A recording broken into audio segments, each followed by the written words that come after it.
Tudo aquilo que nós somos deve louvar e glorificar o nome que é acima de todos os nomes. Amém? Os irmãos, abram comigo em Efésios. Eu gostava de ler o primeiro capítulo, porque é importante nós... Acho que é importante lermos isto. Foi aquilo que falámos a semana passada, mas eu sei como é que as coisas funcionam.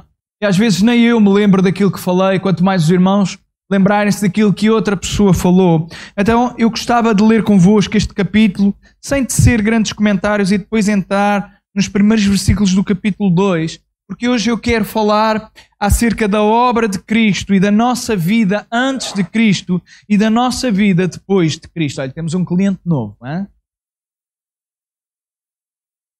Efésios capítulo 1, a partir do versículo 3, diz assim: Bendito o Deus e Pai do nosso Senhor Jesus Cristo, o qual nos abençoou com todas as bênçãos espirituais nos lugares celestiais em Cristo, como também nos elegeu nele antes da fundação do mundo, para que fôssemos santos e irrepreensíveis diante dele em amor, e nos predestinou para filhos de adoção por Jesus Cristo, para si mesmo, segundo o beneplácito da sua vontade, para louvor e glória da sua graça, pela qual nos fez agradáveis a si no amado, em quem temos a redenção pelo seu sangue e a remissão das ofensas segundo as riquezas da sua graça, que ele fez abundar para conosco em toda a sabedoria e prudência, descobrindo-nos o mistério da sua vontade, segundo o seu beneplácito que pusera em si mesmo, de tornar a congregar em Cristo todas as coisas na dispensação da plenitude dos tempos, tanto as que estão nos céus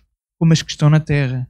Nele, digo, em quem também fomos feitos a herança, havendo sido predestinados, conforme o propósito daquele que faz todas as coisas, segundo o conselho da sua vontade, com o fim de sermos para o louvor da sua glória, nós, os que primeiro esperamos em Cristo, em quem também vós estáis, depois que ouviste a palavra da verdade, o evangelho da vossa salvação, e tendo nele também crido, foste selados com o Espírito Santo da promessa, o qual é o penhor da nossa herança, para a redenção da possessão de Deus, para louvor da sua glória. Pelo que, ouvindo eu também a fé que entre vós há no Senhor Jesus, e o vosso amor para com todos os santos, não cesso de dar graças a Deus por vós, lembrando-me de vós nas minhas orações, para que o Deus do nosso Senhor Jesus Cristo, o Pai da glória, vos dê um seu conhecimento, o espírito de sabedoria e de revelação, tendo iluminados os olhos do vosso entendimento, para que saibais qual seja a esperança da sua vocação, e quais as riquezas da glória da sua herança nos santos, e qual é a sobre-excelente grandeza do seu poder sobre nós, os que cremos, segundo a operação da força do seu poder, que manifestou em Cristo, ressuscitando dos mortos e pondo à direita nos céus, acima de todo o principado e poder e potestade e domínio, e de todo o nome que se nomeia, não só neste século, mas também no vindouro. E sujeitou todas as coisas aos seus pés, e sobre todas as coisas o constituiu como cabeça da igreja, que é o seu corpo, a plenitude daquele que cumpre tudo em todos. Amém?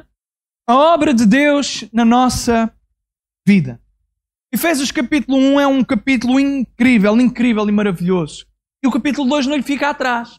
Depois do apóstolo Paulo falar da obra que Deus Pai faz na nossa vida, da obra que o Deus Filho faz na nossa vida e da obra que o Deus Espírito Santo opera na nossa vida e das bênçãos que nós temos, e entendemos que Cristo, Ele é o centro e o fundamento de todas as coisas. É em Cristo que o céu e a terra se encontram. Amém, irmãos? É isto, e é uma coisa incrível, porque Jesus é de facto o fundamento de todas as coisas. Porque para nós o céu é inalcançável e nós vivemos neste plano terreno. E quando vem Jesus, Jesus o que faz é puxar o céu até nós. E nós hoje vivemos na terra, mas com as bênçãos já do céu. Amém? Então, o capítulo 2 fala acerca deste poder, deste Jesus, desta graça, do estado em que nós estávamos, é a primeira parte, e do estado em que nós verdadeiramente estamos. Irmãos, por vezes é complicado entender e às vezes até analisarmos a nós mesmos como é que nós somos salvos ou quais são as características de quem verdadeiramente é salvo. Ora, irmãos, se você tiver dúvidas acerca da sua salvação, leia Efésios capítulo 2. Efésios capítulo 2 mostra claramente as marcas verdadeiras de alguém que é salvo. E começa dizendo assim a partir do versículo 1: E vos que é que diz a vossa Bíblia? Vos vivificou. A ideia é, soprou em nós um espírito de vida novamente. E para que seja soprado o espírito de vida, implica que alguma coisa não tenha vida. Porque aquilo que já tem vida não precisa de vida. Você está cá. Aquilo que precisa de ser vivificado é aquilo que está morto. Aquilo que ainda não tem vida. E aquilo que Paulo está a dizer é: e vos vivificou, este Jesus Cristo, estando vós mortos em ofensas e... Então a ideia, irmãos, é uma coisa incrível. Só este versículo. Nós estamos a celebrar, hoje vamos celebrar a ceia. Aquilo que Jesus faz, se você tiver dúvidas em explicar o que é o Evangelho, você tenta explicar este versículo 1 do capítulo 2. Vos vivificou, estando vós mortos. Mas nós estamos vivos. Estamos, fisicamente. Mas espiritualmente, nós estávamos mortos naquilo que são as nossas ofensas ou delitos, transgressões e pecados. A expressão transgressão e pecado é, no fundo, elas são duas palavras distintas, mas estão interligadas no grego e significam, e dentro deste contexto, é algo que nós fazemos voluntariamente. Não é um engano, não é um erro, não é um por acaso pisei alguém, desculpe. O pecado e a transgressão é rebeldia voluntária, é isto que o texto está a dizer. Nós nos rebelamos, nós quisemos sair da casa do Pai. Sabem qual é o exemplo melhor deste texto? É exatamente o texto que se encontra no Filho Pródigo. O texto do Filho Pródigo. Ele estava na casa do Pai, tinha acesso às bênçãos do Pai, mas voluntariamente caminhou no caminho que levava para longe de quem? Do Pai. E ele, estando vivo, era como se estivesse... Porque o que é que o Pai diz quando ele regressa? Porque este meu filho estava morto e agora revi. Porque é que o filho estava morto? O filho não estava vivo.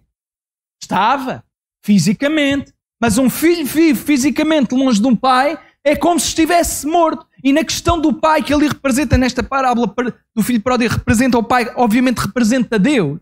E o filho representa aqueles que que eram filhos, mas que voluntariamente se afastam. Dizia isto hoje em Orem e é interessante. Aquelas parábolas acerca de várias coisas perdidas, a dracma, a ovelha. O Senhor Jesus diz que as pessoas vão sempre em busca da ovelha e da dracma. Os irmãos conhecem as parábolas. Mas quando chega ao filho, o pai não vai atrás do filho. Eu tinha pensado nisto. O pai não vai atrás do filho. Porque o filho não é a ovelha perdida. A ovelha perdida era aquele que ainda não conhecia. Era este o contexto. O filho conhecia, tinha acesso. Estava na casa do pai, tinha uma posição de filho e voluntariamente decidiu sair. E o pai respeitou-o, amava-o, sabia que aquela... É como os pais fazem, sabem? Sabe-se que aquilo está errado, mas a determinada altura nós já não podemos impedir, porque os filhos têm que fazer e seguir a sua vida, e as suas escolhas, e as suas decisões. E a ideia é, quem está longe de Deus, quem está afastado de Deus, quem está nas transgressões e no pecado, rebela-se contra Deus e porque se rebela contra Deus não tem acesso a Deus. Ora, a ideia é literalmente esta. É a ideia de alguém que está vivo, continua a viver fisicamente, mas espiritualmente já está acabado. Espiritualmente está morto porque não tem acesso e não consegue ter acesso ao Pai. E o que é que o apóstolo Paulo está a dizer? E vos vivificou. Obviamente que esta carta é para a igreja que está em Éfeso. Mas a igreja que está em Éfeso já não existe, pelo menos daquela original, mas hoje é para nós aqui a igreja que está em Tomar, amém? E nós sabemos que Ele nos vivificou, estando nós mortos nas nossas ofensas e pecados. E isto não há maior milagre do que trazer alguém da morte para a vida. Significa que todos nós um dia estivemos mortos. Mas eu espero que hoje nós estejamos mais mortos. Eu não estou morto, eu estou vivo porque Cristo me vivificou, amém? Cristo também vivificou o irmão. Pelo menos há aqueles 4 ou 5 que disseram amém. Em que noutro tempo andaste. Paulo começa a pôr o dedo na ferida. Paulo não é para magoar, o Paulo quer trazer aquilo que nós como cristãos tantas das vezes esquecemos. Porque alguns de nós somos crentes há 40, 50 e se calhar até mais anos. Irmãos, não podemos esquecer de como é que era a nossa vida e qual é o privilégio que nós temos de conhecer a Cristo. Volta e meia nós temos que nos lembrar como é que era a nossa vida antes de Cristo. Claro que podemos dizer, mas pastor, eu cresci nos bancos da escola dominical. Irmãos, esqueçam. Ninguém nasce convertido. A determinada altura nós temos que entregar a nossa vida. Eu também desde muito cedo andei na igreja e lembro-me claramente do dia em que eu decidi a sério seguir a Jesus. Estava ali no início da minha adolescência, se calhar era um pré-adolescente. Para mim Deus sempre existiu. Para mim Deus sempre foi normal. Para mim eu sempre tive um relacionamento, desde que me lembro. Sempre tive relacionamento com Deus. Mesmo em pequeno eu orava, porque eu acreditava. Acreditava a sério. Eu acreditava a sério. Tanto, estou-me agora a lembrar, que quando eu comecei a falar mais, eu às tantas pregava nos cafés, pregava em todo lado. Estão a ver a cara dos homens, a olhar para mim e falar de Jesus. Um rapazola pequenito. Os meus tios começaram logo a ficar piursos, porque eles não queriam nada com Deus nem com a igreja. Gostavam tanto de mim, quando eu comecei a falar de Jesus, começaram assim a gostar-me de lado. Perfeitamente normal. Quer dizer, não é normal, mas é aquilo que a Bíblia diz que iria acontecer. Mas irmãos, a determinada altura, Cristo tem que se tornar muito mais do que aquilo a que nós estamos nos habituados. É entender que se não fosse Ele, quer fôssemos crianças ou não, nós precisamos ser vivificados por Jesus Cristo. Se não fosse Ele, todos nós estávamos mortos nos nossos delitos, nos nossos pecados. Em que noutro tempo andastes, apela para o passado, porque nós andamos há tanto tempo na igreja, esquecemos de quem nós éramos antes de Cristo. E às vezes vem a soberba dentro de nós. Às vezes vem o orgulho. A razão pela qual nós criticamos os outros é porque nos esquecemos de quem nós éramos antes de conhecer a Cristo. Porque quando nós trazemos à memória aquilo que Cristo fez para nós, toda a crítica cessa da nossa boca. Porque se eu conhecer verdadeiramente a Cristo, eu jamais ousaria criticar alguém. Sabem porquê? Porque a primeira pessoa a quem eu poderia criticar era a mim, olhando para o espelho. Entendendo que se não fosse Cristo, tal como Paulo diz, eu sou maior dos pecadores. Paulo, quando está a dizer isto, ele não está a ser humilde. Nós diríamos, o Paulo não pode ser o maior dos pecadores, mas o Paulo, porque conhecia, tinha um relacionamento tão grande com Deus, ele acreditava que era o maior dos pecadores. Que é isto que acontece. Quanto mais relacionamento, mais intimidade nós temos com Deus, mesmo mais nós percebemos o quão falíveis e quão pecadores nós somos. Por muito que nos esforcemos, nunca chegamos ao padrão que Deus exige de nós. E então ficamos, sabem o quê? Não é com medo, é agradecidos, mas também com temor, mas agradecidos pela soberania e pela misericórdia de um Deus que, sendo santo, ainda assim olha para mim. E olha para si, amém? Em que noutro tempo andaste, segundo o curso deste mundo, segundo o príncipe das potestades do ar, do espírito, que agora opera nos filhos da... Irmãos, o que Paulo está a dizer literalmente é que há um antes de Jesus e um depois de Jesus, e aqui não é o tempo cronológico, é o tempo da nossa vida, da nossa alma. Se você ainda não entregou a sua vida a Jesus, faça-o, porque vai haver uma diferença radical. Os seus problemas podem não terminar, mas há uma diferença grande, que é a diferença daqueles que hoje têm o espírito da desobediência que opera neles e estão debaixo do domínio deste príncipe dos ares, que não é outra pessoa, que não é outro ser, a não ser o próprio diabo, Satanás.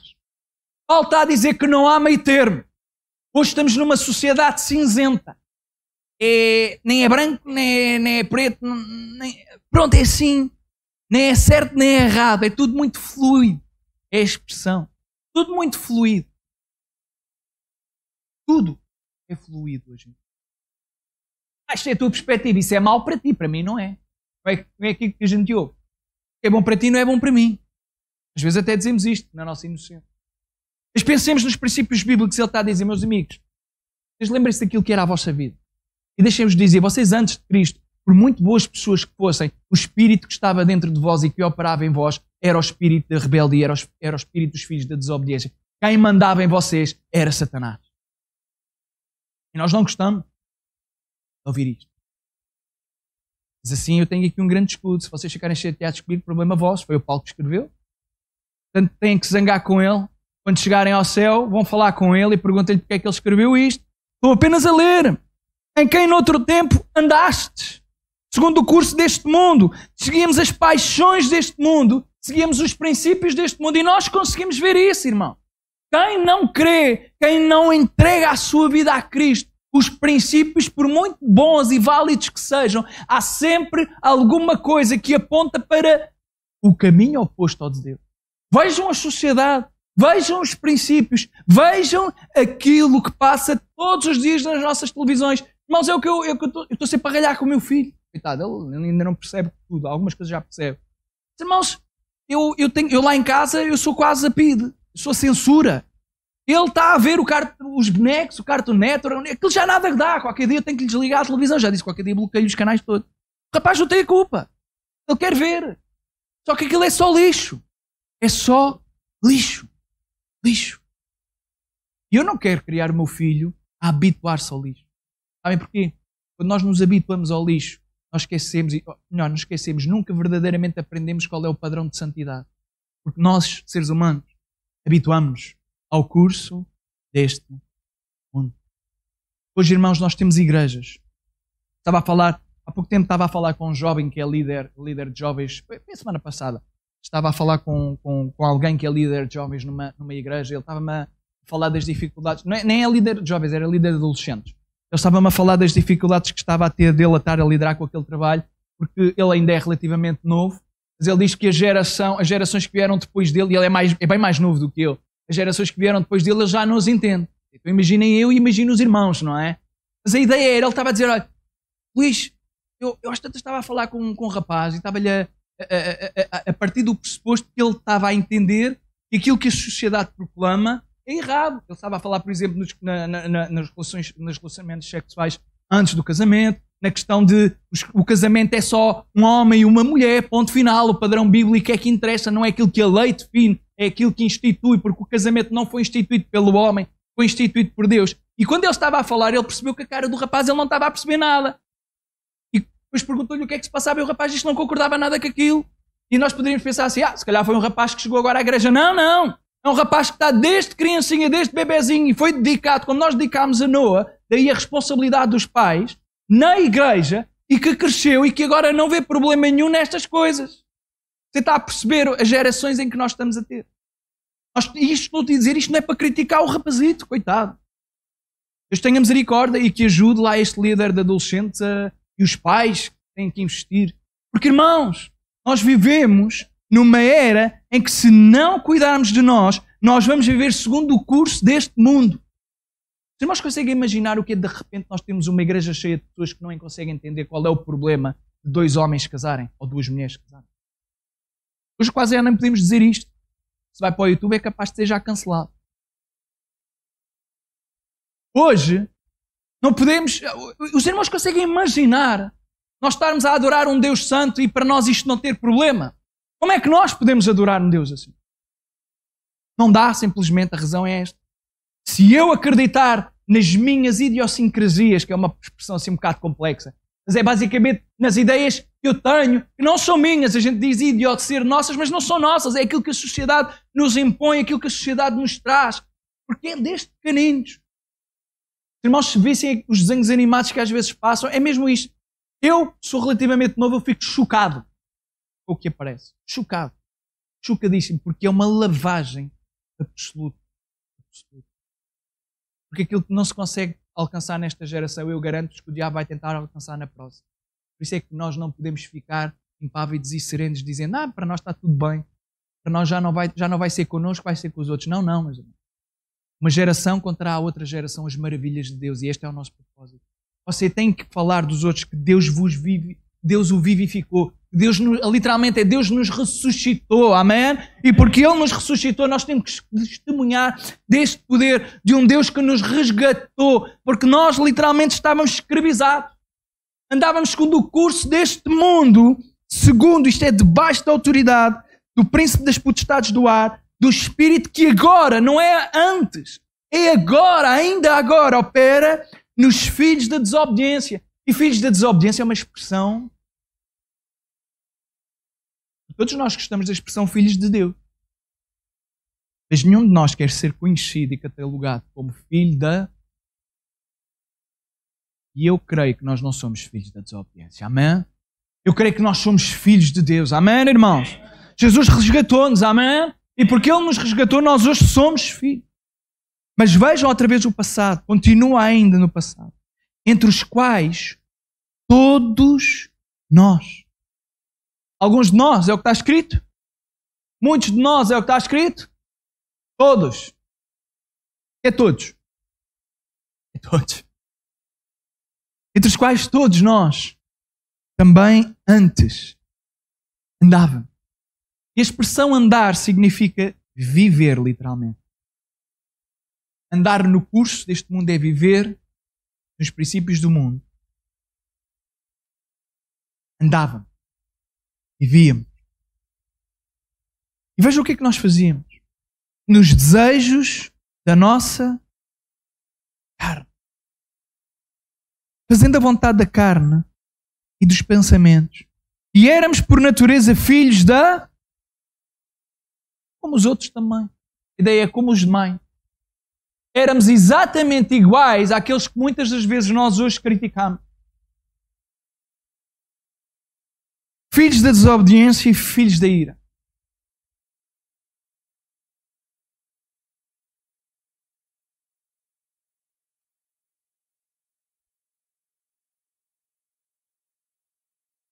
A verdadeira essência do cristão não é dar lugar à carne e seguir os desejos da carne. Porque isso era o que fazíamos antes de conhecermos a Jesus Cristo. Mas nós conhecemos a Jesus Cristo. E nenhum de nós quer por natureza ser filho da ira, mas era isso que nós éramos antes de conhecer, antes de termos um relacionamento, antes de Jesus nos resgatar, amém? Nós vimos isto, o capítulo diz que Jesus nos resgatou e nos redimiu dos nossos pecados. Dizia o capítulo 1. Então vejo este versículo 3, termina falando do panorama daquilo que era a nossa condição, da nossa posição antes de Cristo, antes do seu sacrifício, antes daquela cruz e daquele sangue derramado. E aquilo que nós poderíamos entender é, se pensássemos nisto, nós veríamos a condição terrível em que nós estaríamos. E nós não somos judeus, porque se fôssemos judeus, aquilo que nós tínhamos que fazer era rasgar as nossas roupas. Não sabes, tinhas que rasgar aí a roupa toda fina que tu tens. Já estavas admirado que ainda não me tinha metido contigo, não é? Mas irmãos, já estou a pensar, tínhamos que rasgar as nossas roupas e colocar cinza em cima de nós, percebendo a condição em que estamos. Irmãos, disse-vos o seguinte, eu acho que na igreja há muita gente que não entende a condição em que está. Porque se nós entendêssemos a condição em que estávamos, meus irmãos, a nossa vida não podia ser a mesma. Nós éramos considerados filhos da ira. A ideia é que tu eras rebelde e eu era totalmente rebelde. Eu era contrário. Estava na posição oposta. É esta a expressão que está em Romanos. Inimigos de Deus. Inimigo. Se nós tivéssemos igrejas cheias de pessoas que tinham esta consciência que um dia eram inimigas de Deus, nós tínhamos um avivamento a acontecer dentro das igrejas todos os domingos. Todos os domingos. Todos os domingos. Porque nós clamamos para que o Senhor faça arrepender aqueles que estão lá fora e muitos de nós que estamos cá dentro precisamos de arrepender-nos amargamente daquilo que temos andado a fazer. A forma como vivemos para Cristo. Em que Cristo é apenas acessório da nossa vida. Cristo não pode ser acessório, meu irmão. Cristo tem que ser a prioridade máxima e absoluta da vida do cristão. Então o versículo 3 termina neste aspecto. Este aspecto de que nós estávamos nesta condição absoluta e não há qualquer solução. Porque o que é que um filho da ira pode fazer para sair da ira? O que é que aquilo que é um filho da desobediência pode fazer para sair da desobediência? O que é que aquele que é dominado pelo príncipe do ar, isto é, por Satanás, pode fazer? Nada. Do seu próprio poder. Nada. Versículo 4. Uma conjunção. Mas Deus, que é riquíssimo em misericórdia, pelo seu muito amor com que nos amou, estando nós ainda mortos nas nossas ofensas, nos vivificou juntamente com Cristo pela graça, sois salvos. Irmãos, este versículo é uma coisa impressionante. É uma mudança de paradigma. Mas Deus, e depois fala das suas características, que é riquíssimo. Em quê? Misericórdia. Pelo seu amor que Ele tem, que é uma essência sua, uma característica e uma marca sua, porque Ele é o amor. Com o seu amor, Ele nos amou. Amém? Você está cá. Deus amou. Estando nós ainda mortos. A ideia é, quando nós éramos filhos da desobediência, quando nós éramos filhos da ira, quando nós estávamos na nossa posição mais terrível e nada tínhamos para oferecer e nada ainda hoje temos para oferecer, Deus, que é riquíssimo em misericórdia, olhou para nós no nosso pior estado e nos amou.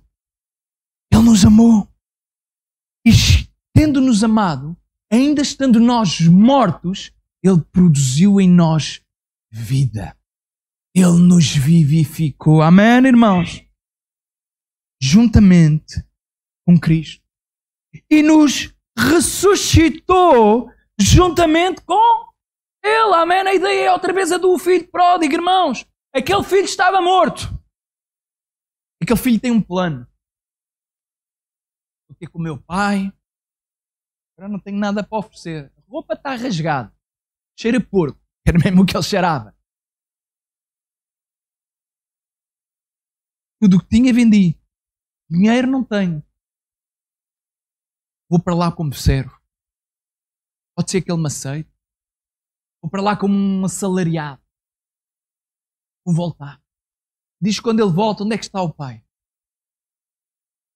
Está onde, irmão? Está em casa a fazer um churrasco. Está na beira da estrada. Esperando. E quando vê o filho, o que é que o pai faz? Não, você tem noção que... Eu acho que já preguei isto aqui uma vez. Mas você tem noção que Jesus, ao contar esta parábola, isto chocaria aos judeus. Estamos a falar de um filho que se rebelou, um filho que voluntariamente se afastou do pai, e é o pai que de repente corre na direção do filho. Isto era impensável. O filho tem que honrar o pai. O filho, se quer voltar, vem, mas vem para honrar o pai. O pai fica calado. O pai fica, ia dizer parado e calado. O pai fica parado, calado, à espera que o filho venha. Mas de repente é o pai que toma a iniciativa de correr na direção do filho, o abraça e o beija. É isto que Deus faz connosco. Estando nós nos nossos delitos e pecados mortos. Nós estávamos mortos e Deus correu para nós. Deus correu para nós. Ele nos vivificou juntamente com Cristo. E nos ressuscitou juntamente com Ele e nos fez assentar nos lugares celestiais em Cristo Jesus. A ideia não é que nós vamos estar sentados na mesma posição e na mesma glória de Jesus. O texto fala e apela para o poder da ressurreição. Porque nós vimos no capítulo 1 que é o Espírito Santo que pelo seu poder ressuscita o próprio Jesus. O Jesus é agora aquele que está glorificado, sentado à direita do Pai. Mas o versículo está a dizer o seguinte: olha, vocês antes estavam mortos. Mas agora Deus vos vivificou, Deus vos ressuscitou e Ele faz-vos sentar nos lugares celestiais. Claro que nós sabemos que ainda não estamos lá, e lá está aquela expressão que eu estou sempre a fazer e a dizer que é o já, mas o ainda não. Então, nós já estamos sentados, mas ainda não estamos lá. Mas pela fé já estamos lá. Amém? Então a ideia é, você ainda não está lá fisicamente, mas você já está vivo, porque nós agora mudamos de posição. Não temos apenas vida física, nós já temos vida espiritual. Por isso é que nós temos a certeza, pelo menos eu espero que você tenha a certeza. Irmãos, se me der a patacoa aqui agora e eu ficar aqui, eu espero que não para vocês, senão é muito chocante para vocês. Mas se me der, vocês não se preocupem. Eu estou no céu. Eu estou no céu. Você tem esta certeza? Amém? É bom que tenha. Se você tiver esta certeza, é uma excelente certeza. Porque Deus, Ele nos vivificou. Então Ele nos ressuscitou juntamente com Ele e nos fez sentar nos lugares celestiais em Cristo Jesus. Para mostrar nos séculos vindouros as abundantes riquezas da sua graça, pela sua benignidade para conosco em Cristo Jesus.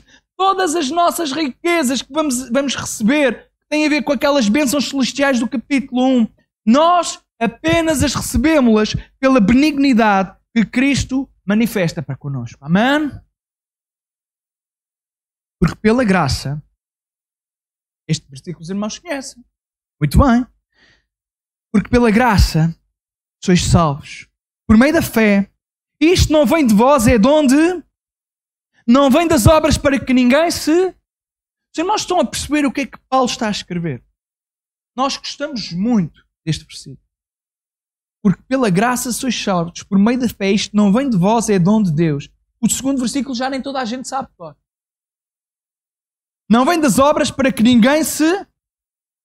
Nós temos tendência para achar que no percurso da nossa fé foi mérito nosso. Achamos que queremos porque somos nós. Achamos que fazemos o que acontece porque somos nós. Achamos que tem a ver com os nossos dons. Achamos que tem a ver com a nossa obediência. Nós temos visto isto semana após semana aqui também à quarta-feira com Gálatas. Irmãos, quando nós lemos a Bíblia, nós entendemos que o ser humano tem uma tendência absoluta para se colocar numa posição divina. E nós conseguimos substituir o sacrifício e o poder de Deus por aquilo que é o nosso mérito e a nossa obediência. E aqui Paulo está a dizer, olha, não existe dúvida. Nós somos, pela graça, salvos. É por intermédio da fé, mas esta fé não é vossa. Você está cá? Esta fé não provém de vós. Esta fé não nasceu em vós. Você não consegue fazer brotar fé de si mesmo. Você pode tentar. Você não consegue. Você pode pedir, isso é outra coisa. Podemos pedir fé. Amém? O Senhor dá a fé. Há uma medida de fé, mas Ele dá a fé. E você pode pedir para que Deus lhe aumente a sua fé. Mas já sabe como é que isto funciona. Nem todos gostamos muito de pedir por isto, porque sabemos que o Senhor vai nos trazer assim para uns desertos complicados em que nós vamos ter que aprender a confiar e depois aprendemos a confiar e ganhamos fé e depois no final percebemos, Senhor, olha, já percebi que a minha oração foi respondida, eu fico contente com esta medida de fé, não preciso mais. Porque custa muito. Mas a ideia é, na nossa salvação, nada provém de nós. Alguns de nós achamos que a iniciativa foi nossa. Deus estava à espera e nós lembramos. Hoje lembrei-me, Deus, tu és tão bom. E depois mais à frente, eu fui tão bom naquela altura. Claro que nós não dizemos isto. Mas às vezes parece que com as nossas atitudes é isto que acontece. Nós temos tendência, como seres humanos, a glorificar o nosso trabalho. Quando aquilo que nós temos que fazer como cristãos é única e exclusivamente glorificar o nome de Jesus. É só o nome de Jesus que nós podemos glorificar. Não vem das obras para que ninguém se glorie. Porque nós somos feitura sua, criados em Cristo Jesus para as boas obras, as quais Deus preparou para que andássemos nela. Irmãos, este versículo diz o seguinte: cada um de nós que aqui está nesta tarde, não só somos nós que estamos aqui, vocês estão a ouvir-me a mim hoje. Aqueles que não estão cá não me estão a ouvir. Nós somos obra de Cristo Jesus. Amém? Fomos criados em Cristo Jesus, nele e por intermédio dele, e fomos criados com propósito. As boas obras. Está cá? Fomos criados para as broas. Fomos criados para as boas obras. Mas a ideia é, quando eu faço boas obras, eu não tenho nada que me glorificar das boas obras que eventualmente faço. Sabe porquê? Porque eu simplesmente estou a cumprir um propósito para o qual Deus de antemão me criou. Irmão, a ideia é, não sei se estou aqui a tentar arranjar um carro. Os carros foram criados para quê? Para nós andarmos. Quer dizer, o carro é para nós andarmos no carro, mas o carro está criado para avançar. Pode ser qualquer, pode ser um carro. Olha, o irmão Jovalito gosta de ouvir música e ir a correr. Irmão Jovalito, se os fones deixam de funcionar, a coisa que me irrita é quando os meus fones deixam de funcionar. Fico pior que estragado. Então, normalmente é quando eu preciso muito deles é que eles deixam de funcionar. A ideia é, os fones ou o carro ou qualquer instrumento que o irmão utilize, tem uma função específica, certo? Ele foi desenhado com uma função específica. O carro foi desenhado para andar, os fones para nós ouvirmos o som que emite, as guitarras foram criadas para se tocar. O irmão já pensou que sempre que nos fones tocasse música, ou sempre que o carro andasse, ou sempre que a guitarra a gente tocasse nela e ela fizesse o seu efeito e nós dizíamos, olha, boa, hoje está a funcionar. Boa, opa, maravilha, tu és... assim é que é. Hoje funciona. Nós agradecemos ao carro porque ele faz as coisas para as quais foi criado. Os irmãos acham que a guitarra... Claro que ela não tem personalidade, obviamente. Quer dizer, as guitarras têm personalidade, mas isto é outra coisa. Isto é questão musical. Mas não dá para falar, não é? Não dá para falar com... Há pessoas também que falam com guitarras, mas isso são malucos, não é? Mas isso é outra conversa. Os irmãos entendem? A guitarra ou o carro, ela simplesmente foi criada para uma função e desempenha essa mesma função. E aquilo que este versículo está a dizer é: tu foste criado para glorificar e louvar o nome de Deus e colocar o nome de Deus acima de todas as coisas na tua vida. Quando tu fazes boas obras, não há nada de que te gloriares, porque simplesmente estás a cumprir a função para a qual tu foste criado. É como uma guitarra. Nós não gostamos, mas somos instrumentos nas mãos de Deus, irmão. Eu acho que, quer dizer, não é que gostamos, eu acho que nós devemos gostar, é bom. Não é porque Deus nos queira usar, porque Ele é... Antes, pelo contrário, não há maior prazer do que sermos usados por Jesus Cristo. Não há maior privilégio do que aquele que é santo olhar para um pecador e dizer: tu és pecador, tu és teimoso, mas eu vou-te usar e o meu reino vai avançar e tu vais ser usado para o meu reino avançar. Amém? O irmão não fica agradado por isso. O irmão olha para a sua vida. Você é um pecador, eu sou um pecador e a igreja tem avançando ao longo de gerações e gerações, ao longo de séculos e séculos, sempre com pecadores. É o maior milagre que existe. Deus utiliza os pecadores para avançar e fazer glorificar o seu santo e bendito nome. Irmãos, é o maior privilégio que nós temos. Amém? Somos feitura sua, criados em Cristo Jesus para as boas obras, as quais Deus preparou de antemão, é esta expressão, para que andássemos nelas. Então, quando tu fazes boas obras, quando eu faço boas obras, quando nós cumprimos, quando nós obedecemos, não fazemos mais nada, como eu digo aos meus filhos, do que a tua obrigação. Pai, já estudei, não fazes mais nada que a tua obrigação. O filho não estuda, meu filho abre o livro e diz que já estudou, basicamente é aí. Acho que vou ter ali não sei como é que vai ser, vou mesmo a ver. O Senhor tenha misericórdia de mim e me dê muita paciência. Mas irmãos,